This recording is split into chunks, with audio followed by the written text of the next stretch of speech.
LSU practice field yesterday, or at least LSU program. Jackson Howard, Stewie and Lloyd do not think this is as big a deal as I do. I think it's a hit, man. I think Jackson Howard was a young. See, I think this is where this is kind of where you have to have the depth of quality players that you can rotate and I think deep in the season. I know that they have. That's why I think it's not a big deal, because they do have the quality. Like who? Give me the names. They've realized that they have the depth. It's the edge. You got Gabe Rutherford behind. You're talking about behind Swinson and Womack. So you got Gabe Rutherford, Braylon Swinson, Deshaun Womack. Braden Swinson. But that's your top two. I guess that's guys that you know are going to play. Like, that's probably your two deep. And then behind them, you got Gabe Rutherford. Okay, bro. For as deep as y'all are claiming that this position is. No, Savion Jones is I mean, you're getting to some true freshmen here pretty quickly. I could see either side of this. I think if there's a spin to put on it, because I was surprised. Parasham. Yeah, not to say that I wasn't surprised, but you start playing the numbers game a little bit. You don't want to lose a top 150 recruit whenever you're saying, oh, we got to have some scholarship limitations and move some things around. That's not a guy that you want to see shown the door, because I'm of your belief of the best teams that you've seen that win national championships are the Alabamas that throw 4 people out there, then 4 more people out there, and you're like, everybody's fresh. Everybody looks the same. And so you would want that, but if this is a numbers game and they feel confident with what they have, I'm going in trusting this new coaching staff. Well, I mean, I don't know necessarily if this is on the coaching staff. That's what I'm wondering. Yeah, right? It might be a Jackson Howard decision, because like I said, in practice he has not ran with the first or second team. So it might have just been a kind of a thing where he didn't see a light at the end of the tunnel of him being able to push for a position to play. And the last time you saw him, he was good against Wisconsin. Yeah. He was one of the few guys that was able to create pressure. I thought Howard was one of the bright spots of the freshman class last season, of a guy who was you constantly, when he was out there, you saw him. He made an impact. He was around the ball on all special teams that he was on. I mean, he's a pro's son. Yeah. Right. I mean, he comes from a line that – and he's also 6'4", 240. I mean, who can run. I just think when you lose players like that I'm not saying that they lost a championship yesterday by any means. I'm just saying that those are hits. All right, Jason Brumfield, Shan, Womack, Cobbin, Swinson, Rutherford, Bro. That's your 6. Swinson. Okay, that's 4 true freshmen. Yeah, but I mean, I get you. I like it. They have numbers, but I would take Jackson Howard playing, not on the team. I want Gabe Rutherford on the team. Yeah. I want Cobbins on the team. I want, who else did you say? Ahmad Bro. I want them all on the team. But if you're giving me the numbers of plays of guys that are rotating and on the field, I want Jackson Howard on the field before them, because he's paid his time. He understands. Yeah. And I would also, I don't know the situation. I don't know what's going on. Maybe Jackson Howard's homesick and he wants to go back to Minnesota. If he does, I got no business commenting on this. But in just the football aspect of it, just the football sense of it, like, you have to go through this you got to go through this portion of the process.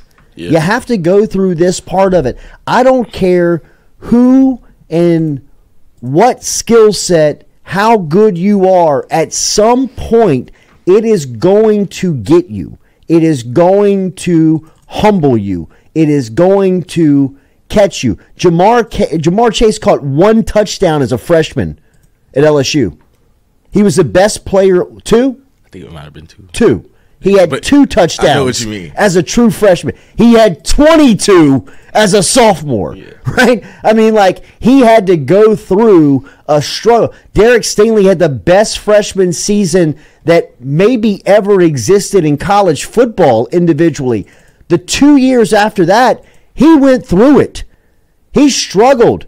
He struggled to find his way. I could argue he struggled to find it at the first portion of his pro career. But the talent, the cream is going to rise to the top. You just got to go through it. And for Howard, if it's not about personal reasons, if it's not about things that you want to, go home, you want to get away, you didn't work out with a coach, something's not going on from just a fit standpoint, things that I don't know about and I can't comment about. So if it is, I understand. I get that part of it. But if it's just about the football part, you got to go through the finding your way, your competitive competition of fighting for a job, getting on the field, earning it, and growing into that player, right? I mean, like, some of the best stories of covering LSU that have come out have always been about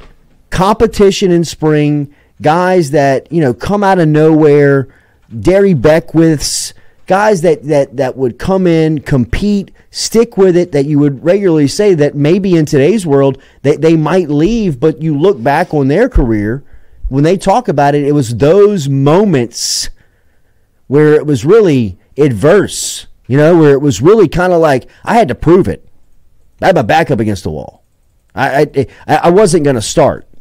There were 3 guys in front of me that were higher rated in recruiting, that were better relationships with the coaches, that were more well known within the pro, whatever it was. But that they had earned that spot on the field. Again, I don't know what's going on with Jackson Howard. I'm not saying that it came down to any of this, but leaving football, leaving sports in the portions of the process that are going to happen no matter where you go.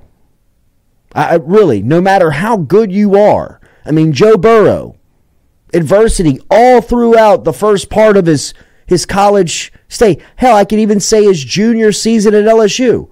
Had some ups and some downs before he really figured it out and it all kind of clicked. But he needed all of what happened to him to really understand that I gotta sit, I gotta fight, I gotta compete, I gotta take my shots on the chin and understand that this is what it takes to get my time, get my opportunity. My opportunity, man. Yeah, so you talked about some of the linebackers. Like, when you look back, it's Duke Riley, Deion Jones, Quan Alexander, all guys that kind of bided their time a little bit. Where once Quan they was a starter as a freshman. That's what I was about to say, because whenever he got his opportunity to play, it came through injury, and then he was able to show, like, all right, he's too good to get off the field. Jackson Howard was trending in that direction towards the bowl game, where in a defense that seemed lost, right, you were able to finally find somebody, a younger guy, that showed potential promise in a way that LSU was never able to get to the quarterback. This guy did it 2 times in 2 plays. Like, you saw some of the same things with Deshaun Womack. So I think this is probably a case of being from Minneapolis. He was once, obviously offered by Minnesota.